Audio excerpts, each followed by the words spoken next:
Delighted to say we're joined by Nels Abbey, author of Think Like a White Man and a brand new book, The Hip Hop MBA. Thank you very much. Thank you for being with us on Whisper It Loudly.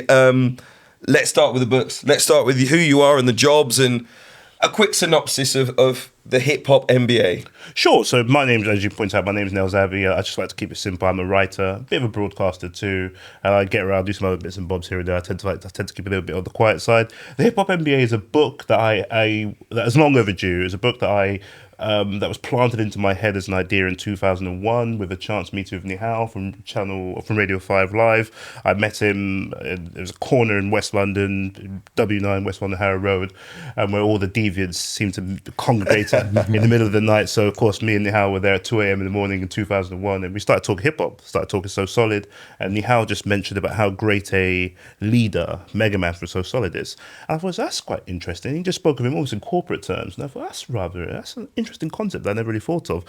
And then when you do think of it now, Mega Man, 17, 18-year-old man or boy, pulled together nearly 40 people from his local estate and created a rap group out of them, made them successful, got them to number one. And you think that does say something. And it just planted a seed in my head that there's something about these hip-hop guys and the business story about them that hasn't really been told. And I thought to myself, one day I would like to write a book about it. And here we are today. The business of hip-hop. Of hip-hop, yeah. Well, particularly what the moguls of rap music, as in these are people who've come from nothing. These are guys who've come from, I'm sure all of you have been around America, you've seen how tough things can get in certain places. So these are guys who've come literally from absolutely nothing, I would say, relatively nothing in that part of the world. And they have taken almost like the byproducts of economic pain and really created something special out of it. Nels, what's the aspect of writing the book that really did open your eyes? Of writing this book? Yeah, but specifically about... Actually, it's almost two questions, really, because you talk about Mega Man, so maybe about him, but also about the book as a whole. Yeah. Okay, so the aspect about writing this book, I got to speak to some really interesting people. I knew more of the hip about the hip hop guys that you see. For example, so I knew about the Puffs, the Shugs, the Jay-Z's, and of course the Mega Mans and whoever else. But the people that I'd never seen that much or so, I got the opportunity to speak to them that I really appreciated, and that was an eye opener too, because there's certain things about the business of hip hop that I did not know what was going on. So I'll give you, for example, in the 90s, there was a guy called Hype William, and he used to make all the big videos, woo-ha. Every video that you love from the 90s, you would have actually, you would have seen. He worked with the CNC Music Factories, didn't he? He was quite... He was big. He was enormous. He did everyone. If you were a big hip hop artist, he made your videos. He was that guy. He was that guy. If you had the money, you had the budget, he was that guy. What I didn't, so I spoke to a guy called Brian Turner, who ran a record label called Priority Records. Priority gave Jay-Z and Master P and even Eazy-E their first distribution deal. If you watched the film Straight Outta Compton, Brian Turner was the man who Ice Cube went into his office and smashed it up. And so I spoke to that guy. He's a Canadian guy, really, really good chat. I think he enjoyed speaking to me too.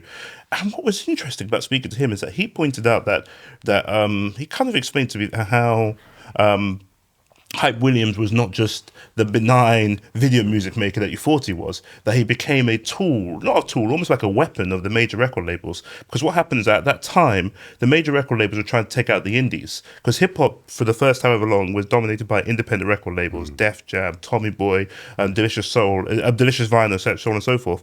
But then the major record labels didn't really understand the music in the slightest bit. They didn't get it.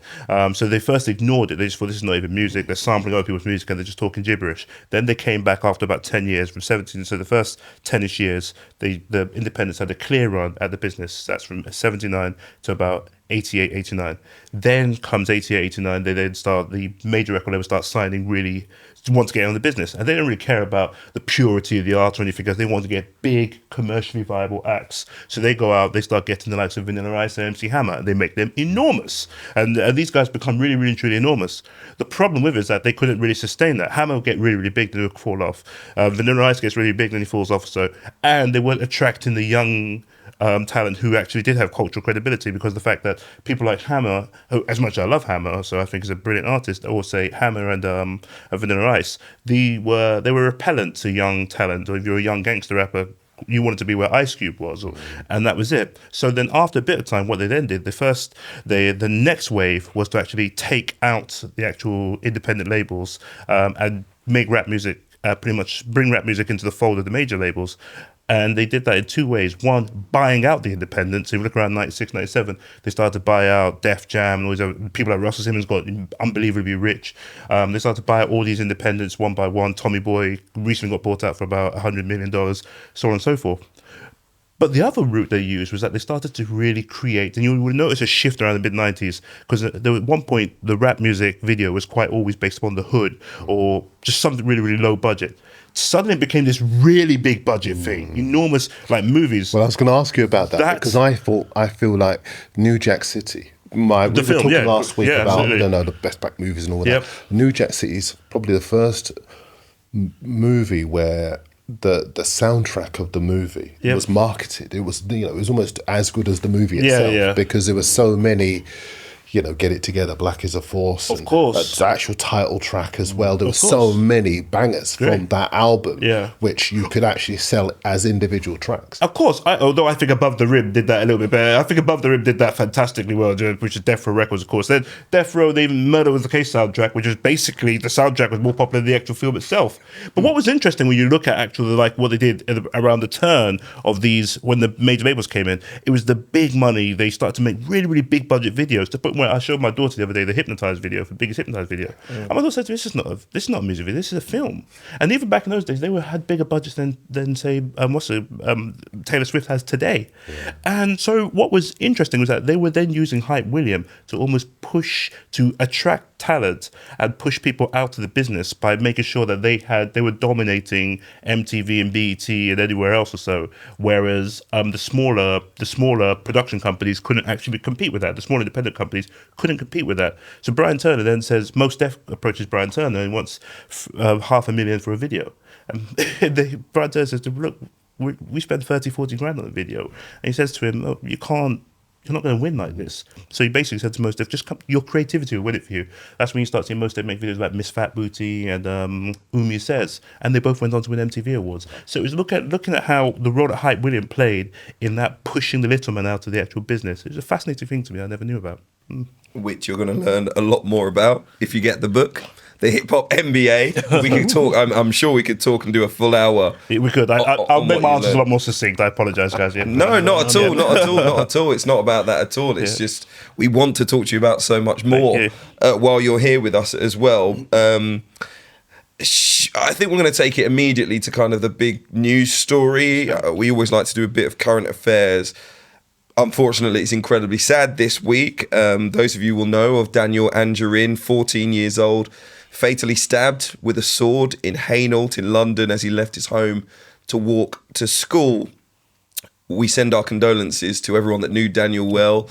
It was nice to see Arsenal just on a sporting tip, and the applause and the condolences that the club gave and all of the fans gave inside the stadium at the weekend. It was an important moment, I think. But I wanted to discuss the portrayal in the media. Portrayal might be the wrong word. Just the execution of giving that story to the public across the widespread media. At this point, I should say, Darren works for the Mirror, who did an excellent job of this. They had a full front page dedication, which is what you would expect, I think, personally. A young child, innocent child, murdered, just leaving their house to go to school, which I would have expected to be the national conversation for the whole week, in my opinion. It is my humble opinion, but I found it strange, and this is aside from newspapers, to see the conversation turn to knife crime in London. Yeah. That was the immediate conversation the next day. And I was listening to radio and people calling in, and Sadiq Khan could have done more, and this, that, and the other. And Mark Rowley, the chief of the Met Police, came out and said, we need to increase stop and search. And I was like, hold on a minute, guys. We do know that this incident doesn't fit into that category. It was, of course, a blade that was used in the crime, but it doesn't fit into the category of, they're talking about gangs and this, that, and the other. I'm like, but this, it was just immediately people went, it's a blade. So we're going to talk about this. So I heard one person call in and said, are we going to talk about resources for mental health? Yeah. Obviously, we don't know the full outcome and the issues that related to this incident, but that was more likely to be something that needed to be spoken about straight afterwards. But even when it came to newspaper front pages, as I said, the Mirror did a fantastic job. they did exactly what I would expect for a young boy who's been innocently murdered. But a lot of papers had it almost as a byline. It wasn't their main story. It wasn't their main focus. It wasn't that important to them, which I found to be perverse is probably the right word. And I think a lot of people out there, many of you would have been angry to see the Sun's byline where they described Daniel Anjorin as Sword Boy. Yeah. And I know that angered a lot of people. And that's the point that I wanted to talk about, despite my rant and giving you all my opinion before I've even asked a question. You know what I think about it now, and I'm sure you know what I'm going to think about that term being used. I don't think it would have been used about young children from other communities. That's my personal opinion, and I want to know whether you guys think I'm mad or not. Oh yeah, I think you're bang on the money. I don't think it's without shadow of a doubt. There's nothing you said that was remotely incorrect. There is no way. It just looked completely strange to me that to describe a 14-year-old child who was murdered in cold blood, had no idea what was coming because he had his headphones on. I'm told. I read that he couldn't, so he didn't hear when people told him to run, and he's literally murdered. And the initial thinking is he just reduced to a side story, and he's described almost dismissively as Sword Boy. Sword lad. Sword lad, yeah, lad. It's actually quite interesting. I've long seen the Sun that tends to describe young black men as lads for some bizarre reason. I don't know why, but so it spoke to the fact that, again, it just using three simple words: Black Lives Matter, and it just spoke to the fact that they really didn't matter in that regard. But you're bang on the money in particular about how the story changed. That we went from this is a grown man with a sword who's just killed a little boy to we need to stop and search more essentially black men. It made no sense whatsoever. So I'd love to know what the comms plan, the communication strand, the strategy, the plan was for the police. Did the police always intend to make that announcement, or was it something that they just bought for? They thought, okay, it's a good opportunity. We've got the headline case, knife crimes everywhere in the news, or so. Let's just run with our story right now. The interesting thing with that is that the morning after I was listening to a radio station and Sir Mark Rowley was on, I think they'd pre-arranged for him to be on. And that was a narrative that was driven towards him. They were the questions that were asked of him. I don't think it was necessarily him sort of proffering that that's going to be our strategy. And it speaks a lot to the fact that a lot of the people driving the national conversations in moments like this don't have our experience. No, they don't. And if you look across the broadcast landscape, every morning the diet that we are consuming is being driven by white middle-aged men and women, and not by people who look like us. For all that has been said and all the conversations that have been said, we are not the people with the lived experience who are determining, from a broadcast capacity, what people should be considering. So there are lots of people driving to work with their children or by themselves, or listening to the radio or whatever at home or on the tube or in the car, whatever, and they are receiving perspectives that really don't have the understanding that they should do in a moment like this. Yeah. I can't obviously comment directly on another newspaper's front page. I can only tell you the conversations that we had, and for us, instantly, there was no other story.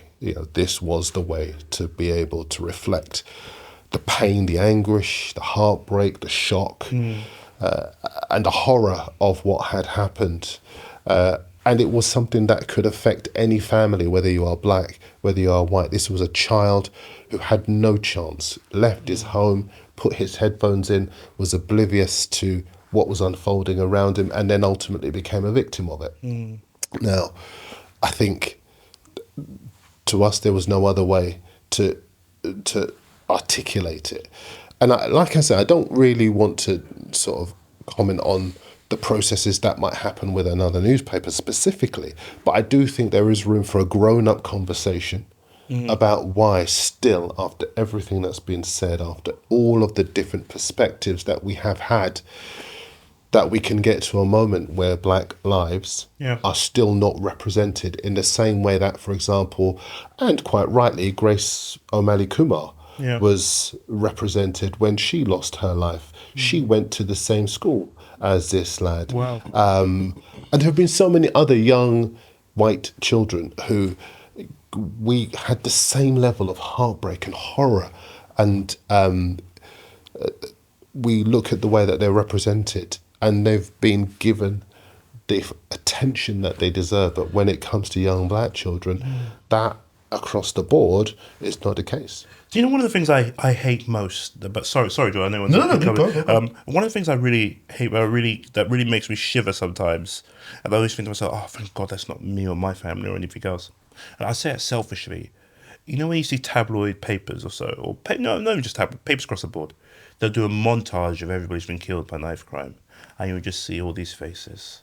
And I think to myself, imagine just being a loved one of those people. You open up a paper there, bingo. That's it. That's the enduring, eternal image of your loved one that will be seen forever. And it's just in the montage of all these unfortunate victims of crime or so. And they're almost talking, not in a way in which they're trying to actually change policy or make things done better. It's almost used for propaganda purposes. And it really breaks my heart whenever I see those big, just slapping everybody in there or so. At the same time too, with this young guy, with the young man here too, I remember there was, I think it was one, maybe two boys who were killed it was one child who was killed during the fireworks, New Year fireworks in I think it was Swiss Cottage. You remember that case, Hugh? The sympathy he was shown was immense, and it really did. It was one of those stop everything moments. My fear is that. Is this being, and maybe that might be reflected as far as the Sun's commercial decision. It was a commercial decision, a commercial editorial decision to actually just make it sideline. My fear is that maybe there's a deeper thing going here, that this is being normalized, particularly on the black side of things. Already has been normalized, but maybe more broadly it's been normalized also, the murder of children, to a point where it just doesn't move papers. Let's just put this guy, celebrity, in his... Just for posterity, please. To tell you, because I did praise the Mirror, the Daily Express did have a full tribute on their front page, and there were pictures on other pages, front pages, but not the main headline. So the Times had a picture. They went for Labour plan for Channel migrants to get asylum as their main headline. There was a picture on the Telegraph. Their main story, though, was Ireland sending police to border in migrant row.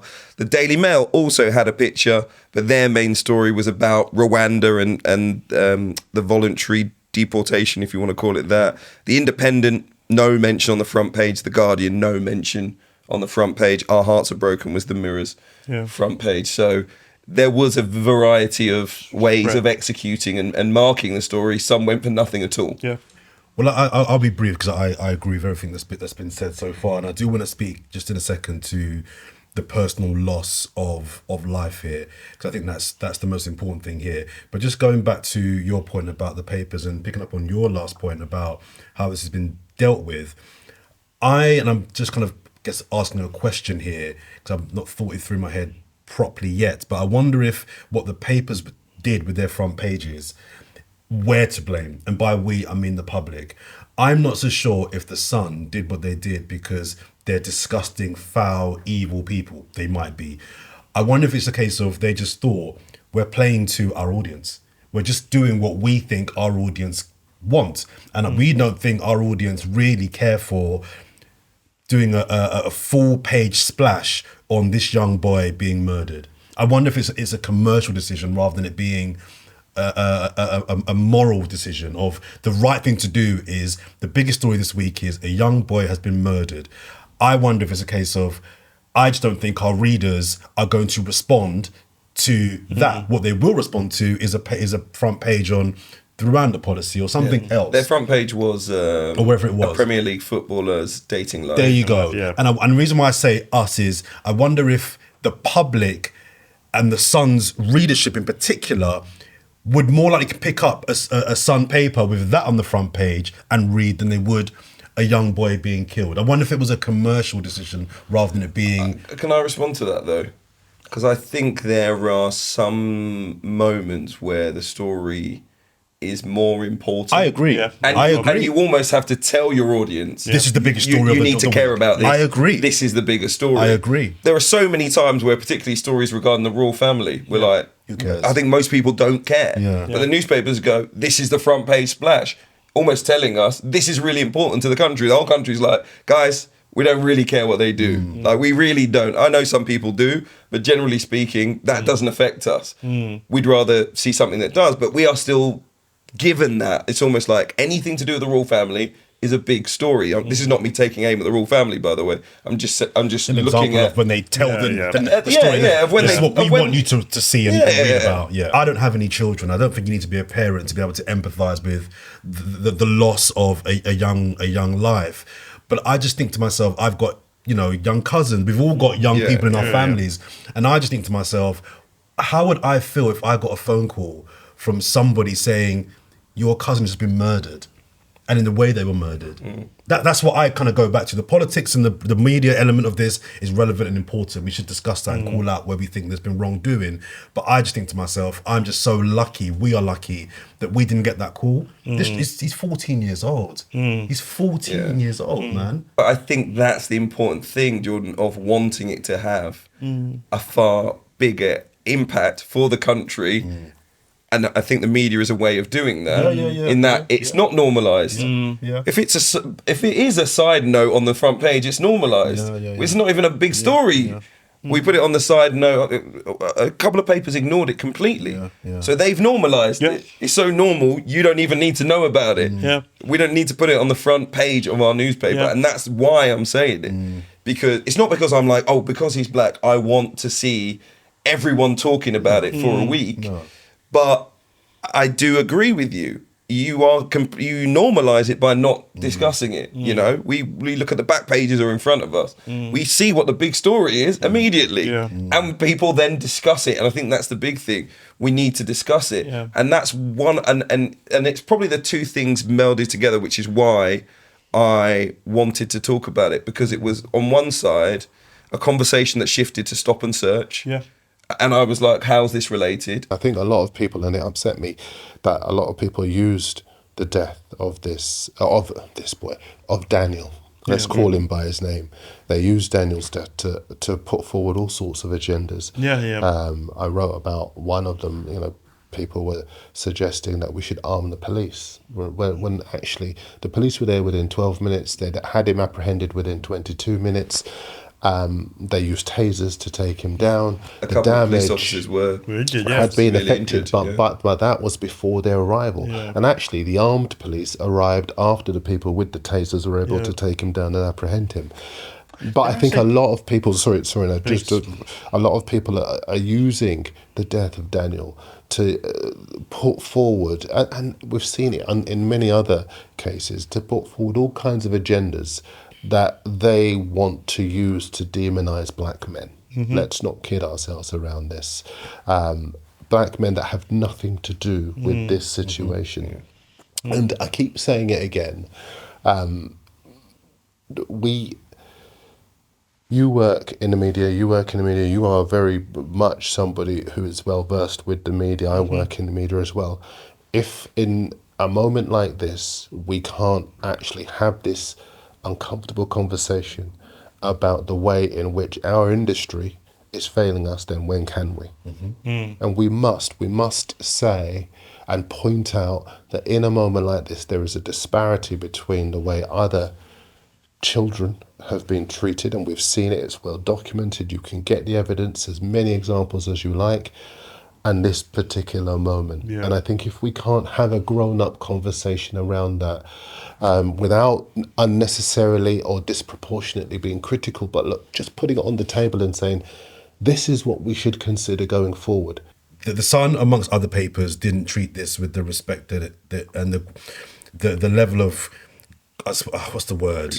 Credence that it deserved. And I think the Sun should be called out for it. I think it's one thing having a mature discussion around the media landscape, how they've dealt with it as a whole.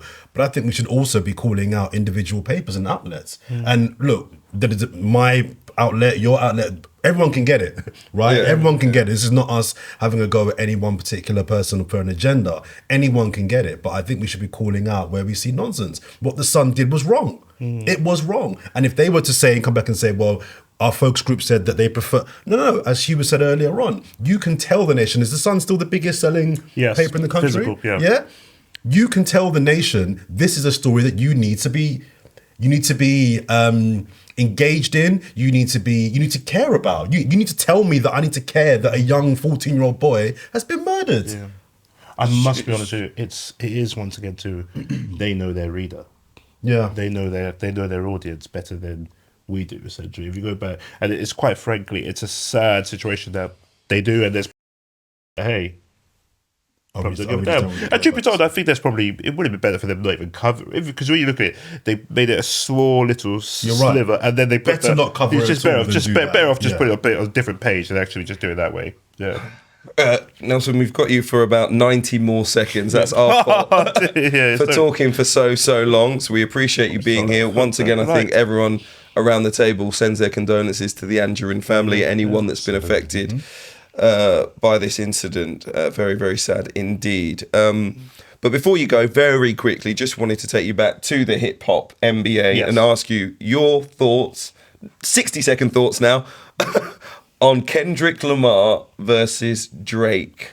Two Shakespeares going at it, two of the best of their generation, two very, very brilliant, successful young men with families, with who are employing quite a lot of people who are at the forefront of this thing we call blackness, forefront of the culture, forefront of hip hop. It's really, really interesting. I like the poetry. I don't like the way it has turned for the darker right now. I don't think anybody should be accusing. I think accusing somebody of child molestation or wife beating goes beyond the realms of rap battle. What does that do for the perception of black men? That is exactly why I don't like. That's part of the because it shouldn't, unless you really mean it. You should unless you really mean it, you're serious about it. I don't think you should put those sorts of allegations in a dance song whatsoever, because it's awful for the perception whatsoever. It's basically creating a perception that we've had to deal with for hundreds of years, in particular, but for hundreds of years, which is one of which they are prone to all sorts of criminality, particularly when it comes to matters of sex and gender relationships or gendered relationships. So I don't like the way that has turned. Prior to that, also, I think it was good, competitive. Jousting. Jousting. To be clear, there's no inference that either man is guilty of any kind of propriety whatsoever. I just felt that prior to that, but one thing I do like, I really like? I like seeing stuff like this where we're all coming together on the same page and working together and building things, as opposed to actually tearing each other down. I think the world has seen too much of us tearing each other down. Totally. Let the world see us building each other up. I think that's the future for all of us. Totally agree. Yeah. Build up Nels Abbey by getting the book, The Hip Hop MBA, from all good stockists. Really appreciate you. Thank you very much with us on the podcast. Thank you very much. Thank you very much. Next time, stay for longer. So that was it for episode 11 of the Whisper It Loudly podcast. Thank you guys for watching. Thank you for listening as well. Remember to check us out on social media, Whisper It Loudly podcast. You can search that and we will come up on whatever. We're there on X, we're there on Instagram, we're there on TikTok too. So please do check it out. Hit the like button, hit the subscribe button, and we'll be back for more next week. We'll see you then.